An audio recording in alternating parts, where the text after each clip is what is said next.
ডাউলগুলো ধুয়ে আমি পানির মধ্যে দিয়ে দিয়েছি। এইবার এর মধ্যে কাঁচামরিচ, কাঁচা পেঁয়াজ এবং রসুন কুচি দিয়ে দিব। দেখো এই বাটির মধ্যে আমার কাঁচামরিচ, কাঁচা পেঁয়াজ এবং রসুন কুচি আছে, দিয়ে দিলাম। দেখো আন্দাজ মতো লবণ দিয়ে দিলাম। সয়াবিনের তেল দিয়ে দিলাম, ডালটা যাতে খুব তাড়াতাড়ি সিদ্ধ হয়ে যায়। আর আমি কিন্তু রাইস কুকারে ডাল ফুটাচ্ছি, সেটাই দেখাচ্ছি। দেখো সজের গুঁড়ো দিয়ে দিলাম, হলুদের গুঁড়ো দিয়ে দিলাম। দেখো ডালের মধ্যে আমি সমস্ত উপকরণ দিয়ে এবার ঢাকনা দিয়ে ঢেকে দিয়ে সিদ্ধ করে নিব। এদিকে দেখো ডালটা আমার প্রায় সিদ্ধ হয়ে গেছে। ডালটার যখন বলক উঠে এসেছিল তখন আমি দেখো তারটা খুলে দিয়েছিলাম। এই সুইচ থেকে এই তারটা খুলে রেখেছিলাম। এখন আবার আমি সুইচ দিব। এখন আবার একটু সুইচ দিয়ে আমি আরেকটু ভালো করে এই ডাউলটা ফুটিয়ে নিব। দেখো ডাউল আমি সিদ্ধ করে নিয়ে আসি। ডালটা কিন্তু আমার একেবারে সিদ্ধ হয়ে গেছে। ডাল ফুটাতে অনেক সময় লাগে। আমি যে প্রক্রিয়ায় ফুটালাম তোমরা এইভাবে ফুটিয়ে দেখো।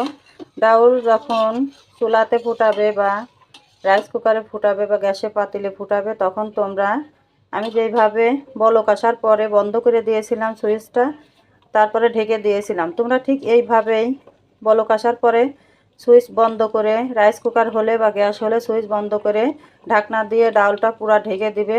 দেখবে অর্ধেকের বেশি 75% সিদ্ধ হয়ে যাবে।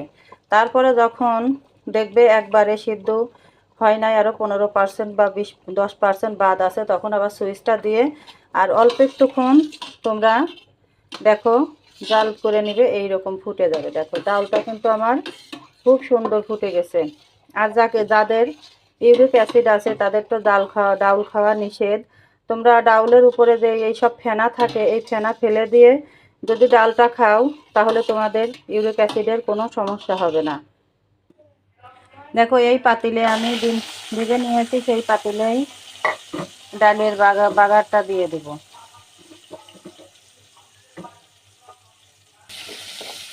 পেঁয়াজ আর রসুন একটু লাল হওয়ার পরে তেজপাতা 3টা দিয়ে দিলাম।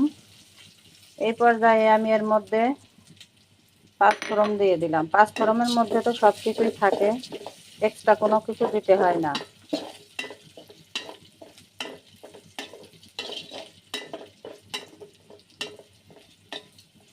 দেখো এইটা একটু ভাজা ভাজা করে তারপরে আমি এর মধ্যে ডাউল দিয়ে দিব। দেখো পেঁয়াজ মরিচটা ঠিক এই অবস্থায় যখন লাল হয়ে গেছে তখন আমি এর মধ্যে ডাউল ঘুটে দিয়ে দিলাম। আর ডাউল কিন্তু বাগারে দেওয়ার পরে বেশি সময় জাল দিতে হয় না, তাহলে ডাউলের স্বাদটা নষ্ট হয়ে যায়। দেখো দেখো আমি এর মধ্যে আর একটু পানি দিয়ে দিলাম।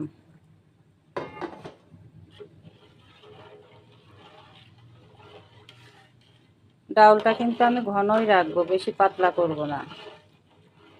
দেখো আমার ডাউলটা রান্না প্রায় শেষ। ঠিক 1টা থেকে 2টা বলক ওঠার পরেই আমি ডাউলটা নামিয়ে নেব। দেখো আমি আর একটু পানি দিয়ে দিলাম। রাইস কুকার চলাকালীন স্টিলের চামিচ বা খুন্তি দিয়ে রাইস কুকারের মধ্যে কিন্তু নাড়াচাড়া করা যাবে না।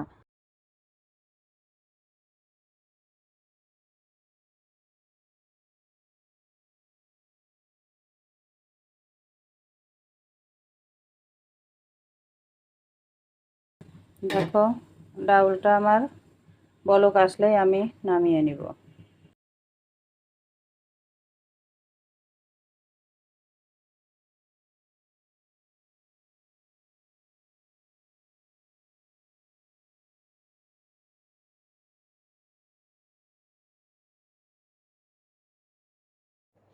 ঢাকনাতে ঢেকে দেওয়ার পরে একটা বলক উঠার বা 2টা বলক উঠার পরে নামিয়ে নিব।